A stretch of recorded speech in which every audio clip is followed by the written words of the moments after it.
gente! Bom dia! Estamos aqui pela TV Horizonte, a TV de Nossa Senhora da Piedade, a nossa padroeira, né?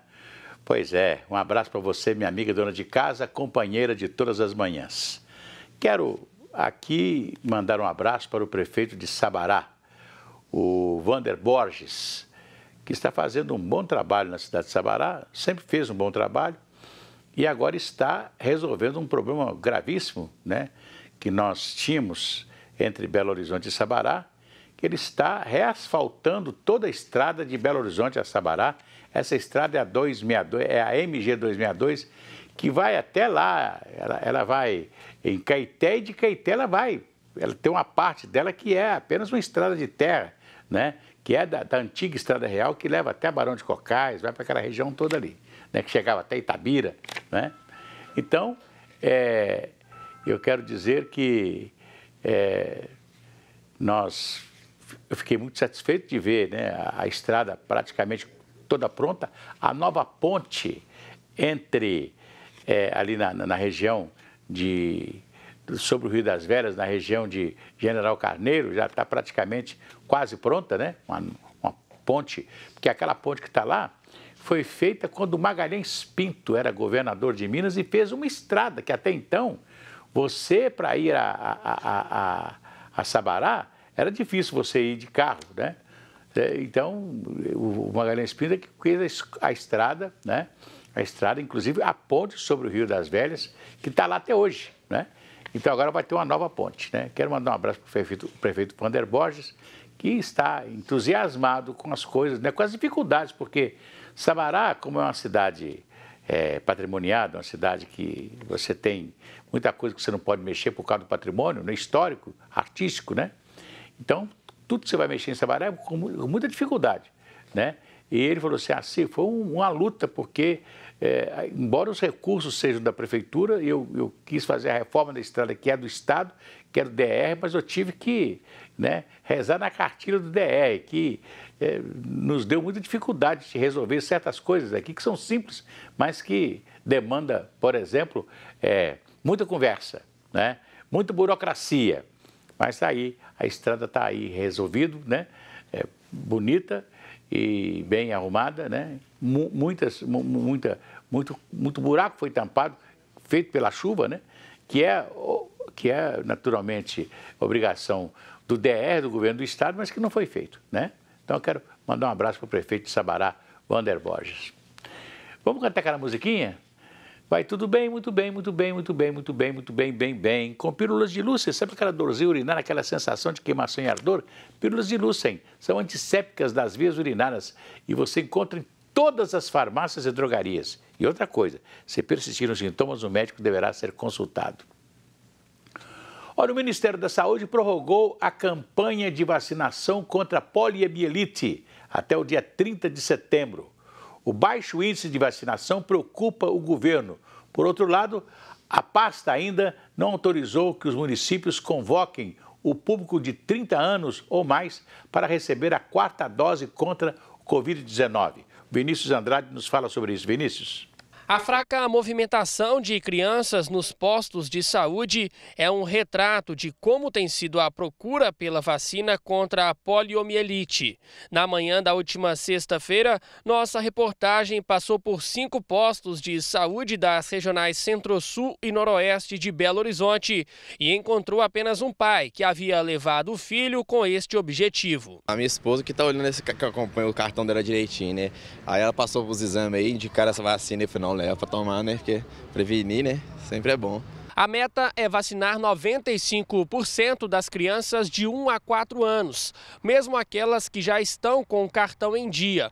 Mas em Belo Horizonte, a cobertura vacinal está em 44% do público-alvo. Um dos fatores que estão envolvidos nessa questão, né, é a questão da própria doença que não é muito conhecida das pessoas, né? Então, os pais ainda acham que essa doença já foi controlada, né? O que não é verdade. Nós temos casos da poliomielite ou paralisia infantil no mundo. Então, por isso, é a nossa preocupação. Outro fator também é que as pessoas avaliam que o cartão de vacina, estando em dia, não tem necessidade de tomar essa dose da campanha. Nós temos que orientar a população é que, mesmo com o cartão em dia, as crianças com 1 a 4 anos precisam tomar essa dose extra para que protejam e protejam também as outras crianças no entorno. Para aumentar a procura pela vacina, a Prefeitura tem adotado algumas estratégias. Estamos vacinando nas escolas, nas EMEIs, na educação infantil, essas crianças, indo nessas escolas. Os agentes comunitários de saúde têm feito visita nos domicílios. A polio foi erradicada no Brasil graças ao uso da vacina. Mas o país foi considerado recentemente pela Organização Mundial de Saúde como um dos 10 no mundo com risco de retorno da doença. Nós estamos em risco que essa doença volte aqui no nosso país, o que a gente não pode deixar de forma alguma que aconteça, E para isso a vacina é extremamente segura, efetiva. Pois é, eu conheci muita gente, quando ainda criança, eu conheci muitos meninos, que tiveram a poliomielite. Uma doença que, naquela época, eu lembro isso, nós não tínhamos essa vacinação que nós tínhamos hoje, Não tinha vacina Sabin, Que o Sabin vinha aqui no Brasil para ajudar a vacinar as crianças, Isso é muito importante. Então, naquela época, era paralisia infantil. Ah, essa menina aqui tem paralisia infantil. Mas pouca gente sabia que tinha uma vacina contra a paralisia infantil. E eu lembro da minha infância, eu vi os meus amiguinhos, pessoas do meu bairro, que tinham paralisia infantil. Nasciam, passava pouco tempo, tinha paralisia infantil. Então, quer dizer, eu fico impressionado de saber que os pais não estão levando os filhos para se vacinarem contra a paralisia infantil. Gente, isso dá mais alta gravidade. Você não sabe se o menino pode pegar uma paralisia infantil aí, depois com 1 ano, 2 anos. Vou lembrar aqui de uma pessoa, de uma figura, que era pública em Belo Horizonte, em Minas Gerais, e que teve paralisia infantil e que sofreu com isso até morrer, que foi o ex-prefeito Sérgio Ferrara. Ele teve paralisia infantil, teve problemas, de paralisia infantil. Ele tinha uma perna com problema, por causa da paralisia infantil, Foi um grande cronista esportivo, trabalhou durante muitos anos na Rádio Confidência, trabalhou aqui hoje a Rádio América, que era a Rádio Jornal, conosco aí fazendo comentários de futebol. Era um homem muito ligado ao futebol e etc, mas teve paralisia infantil, andava com dificuldade, E no final da sua vida deixou de sair de casa, ficava numa cadeira de rodas o dia inteiro porque não conseguia mais andar, Ele ainda se esforçava um pouquinho para andar. Agora, depois de muito tempo, não conseguiu mais andar. Então, o Sérgio Ferrara, que muitos conheceram, é a prova viva da poliomielite. É a prova viva da paralisia infantil, que eu acho que os pais têm que, por favor, Você que é pai, pega aí a cadernetinha do seu filho, e mantenha a caderneta do seu filho em dia com as vacinações. Isso é muito importante. Eu lembro quando eu tinha os meus filhos pequenos, eu nunca deixei de vaciná-los, de levá-los. E nós tínhamos aqui a presença do Zé Gotinha, que era uma alegria para as crianças, O governo federal usou a figura do Zé Gotinha para todas as crianças quererem a vacina, porque muitas crianças choram, acham que é uma injeção, que não é injeção, era um pinguinho na língua, que era a vacina Sabin, Então, quer dizer, todos nós, adultos, temos que fazer isso na nossa família, com os netos, com os filhos, com os sobrinhos, com os tataranetos, O senhor aí que tem sobrinhos, que tem netos, Procure conversar com a sua família, com seus filhos aí, Não deixar de levar as crianças para vacinar. A vacina está dispostas em todos os postos de saúde de Belo Horizonte, de qualquer posto de saúde do Brasil, Então está na hora de todos nós, enfrentarmos essa situação e vacinarmos o nosso filho. A vacina é muito importante. Eu que tive, na minha infância, o desprazer de ver crianças com paralisia infantil, Então, eu lembro que era uma tristeza, Tinha que criar, naquela época que ninguém tinha carro, Condução era coisa difícil, para levar uma criança dessa no médico, a criança já estava adulta, você tinha que sair carregando, Eu lembro que tinha uma família perto da minha casa, que o menino mais velho fez um carrinho, tipo um carrinho, com roda de madeira, para levar a criança até o ônibus, para poder a mãe tirar do ônibus, tirar ali daquele carrinho e colocar no ônibus para levar para o hospital, né? Para o médico. Mas era uma coisa que não tinha mais volta, que já era paralisia infantil. Então, vamos vacinar, está na hora de vacinar. Pois é, ontem a ministra Rosa Weber assumiu a presidência do Supremo Tribunal Federal. É a terceira mulher que ocupa a presidência do Supremo Tribunal Federal, né? Nós tivemos a Ellen Grace, que foi a primeira mulher a assumir o Supremo Tribunal Federal, depois se aposentou. Veio a mineira Carmen Lúcia, que foi presidente do Supremo Tribunal Federal, e agora a Rosa Weber. Rosa Weber é lá do Rio Grande do Sul. Ela lembrou, inclusive, o hino do Rio Grande do Sul, em parte do seu discurso, e ela deu um recado duro, né? Principalmente com um recado, esse recado é para o presidente Bolsonaro, né? Que sempre critica as posições do Supremo Tribunal Federal, né? Parte da população brasileira, né, tem uma crítica hoje a fazer ao Supremo Tribunal Federal pelas posições, eu sempre falei isso aqui ontem, né? Pelas posições políticas, às vezes, que seus membros tomam, né? Ou pelo menos pelo muito que eles falam, não é verdade? Então, dá a entender que eles têm posição política. Então, a ministra deu um duro recado, né? Ela tem que segurar também agora o Supremo Tribunal Federal, segurar os seus membros para que eles falem pouco, né? Para que eles só falem nos autos, né? Isso é muito importante, né? Então, a gente deseja que a ministra Rosa Weber, que vai se aposentar ano que vem, né? Ela está com 73 anos, vai fazer 74 agora, né? E em outubro do ano que vem, ela já completa 75 anos, então 75 é a aposentadoria compulsória. Antes era 70 anos, né? Mas por causa do próprio Supremo, os ministros passaram aí até 75 anos, né? Então, por causa do próprio Supremo, né? Agora ela vai se aposentar aos 75 anos. Deve ser o próximo presidente da República, que ganhar agora nessa eleição, é que vai fazer a indicação.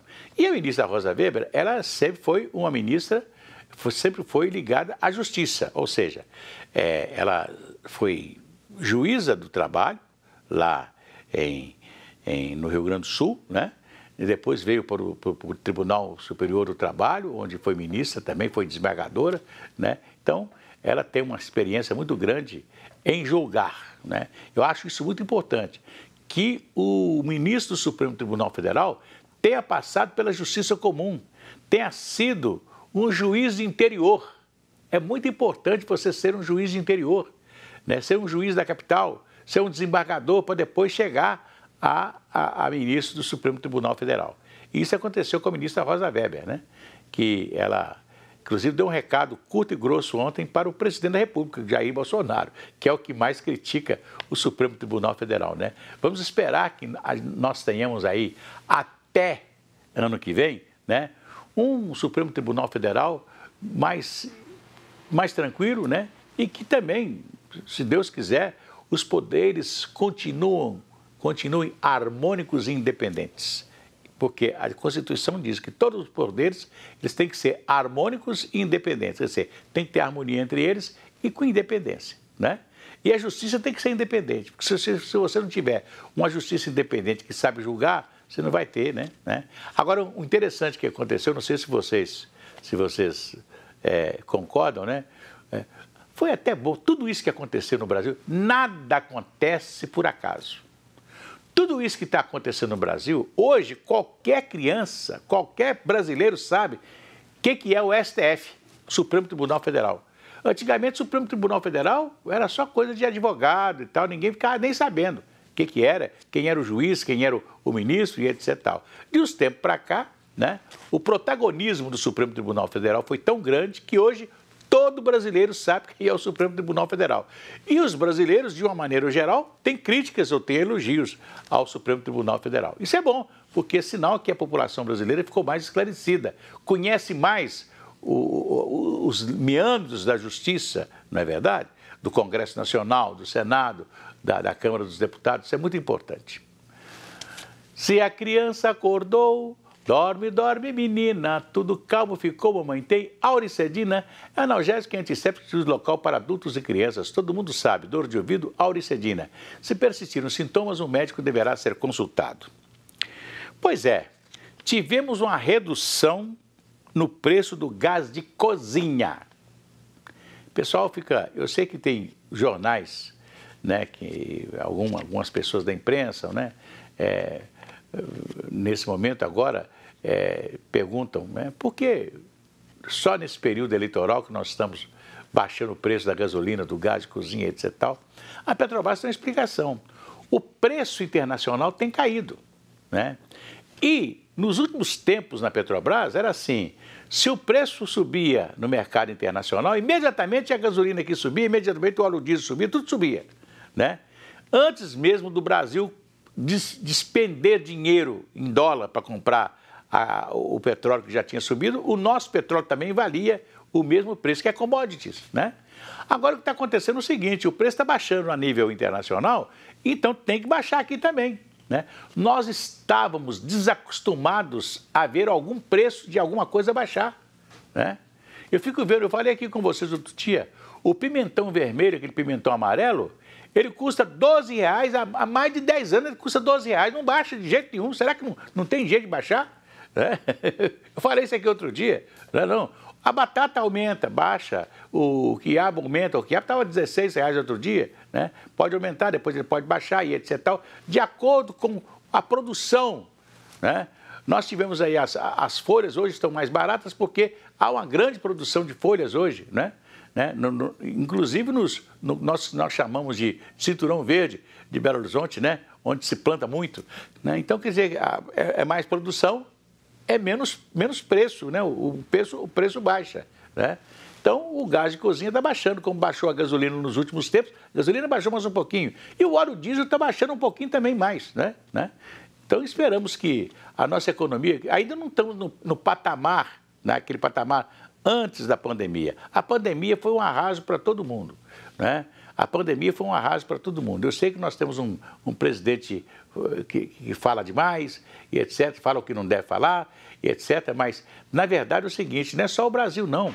O mundo todo se ressentiu da pandemia e mais agora dessa guerra fratricida, né, entre a Rússia e a Ucrânia, né? Isso aí traz problemas econômicos para nós aqui também, né? Até porque nós precisamos, né, aumentar, nós que temos um agronegócio muito grande, muitas plantações, uma produção de grãos imensa, nós temos também ter os nossos fertilizantes, né? E dependemos dos fertilizantes que vêm da Europa, que vêm da Ucrânia, que vêm da Rússia. Então, é importante que a gente, né, é justamente na dificuldade que se cria as coisas, né? Nós agora estamos passando por essa dificuldade, sinal que o povo brasileiro, a indústria brasileira, tem que se movimentar. O que nós temos aí de indústria de fertilizantes, melhorar essas indústrias de fertilizantes para não ficarmos apenas dependentes do que o exterior faz. Então é muito importante que a gente tenha, né, nesse momento, a gente esteja sem depender muito do exterior, como nós criamos aqui o Proálcool, né? Lembram? Quando nós começamos a ficar dependentes do petróleo, nós criamos uma coisa nossa, que é o Proálcool, né? O álcool anidro, né? Hoje, que é o etanol, que tá custando 70% do preço da gasolina. Quer dizer, está chegando naquilo. Quando o etanol foi criado, o Proálcool foi criado, era para ele custar 70% do preço da gasolina. Quer dizer, para você ter um combustível mais barato para você colocar no seu carro, né? E hoje todos os carros são flex, né? Outro dia, um amigo meu estava com o carro é elétrico, a gasolina e a álcool.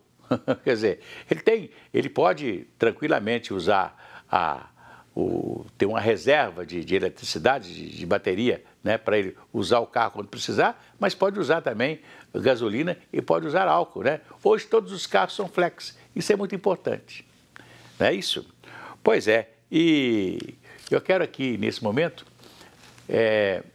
ontem eu disse a vocês aqui que eu não estava vendo, entre os candidatos a governador de Minas, nenhum tipo de preocupação com a região metropolitana, com o problema do lixo, com a saúde. Todo mundo fala de saúde, né? Todo candidato. Aliás, quando você assiste o horário eleitoral, e eu sou um assíduo telespectador e ouvinte do horário eleitoral.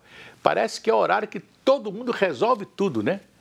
Ali é o horário que a turma que resolve tudo. Todo mundo chega ali porque eu vou fazer isso, eu vou fazer aquilo, vou mudar isso, mudar aquilo. É difícil mudar.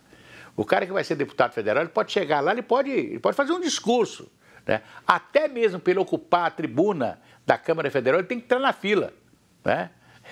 São 500 e tantos deputados, então ele tem que estar na fila, né? Se ele quiser falar lá no expediente da Câmara Federal, né?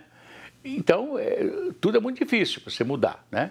Mas eu ontem falei que os candidatos não tinham, né? Estavam muito vazios em termos de propostas. E hoje eu ouvi o Carlos Viana, que é candidato do PL, do mesmo partido do presidente da República. O Carlos Viana é senador, nosso companheiro de imprensa e tal. E eu fiquei feliz porque ele teve uma postura.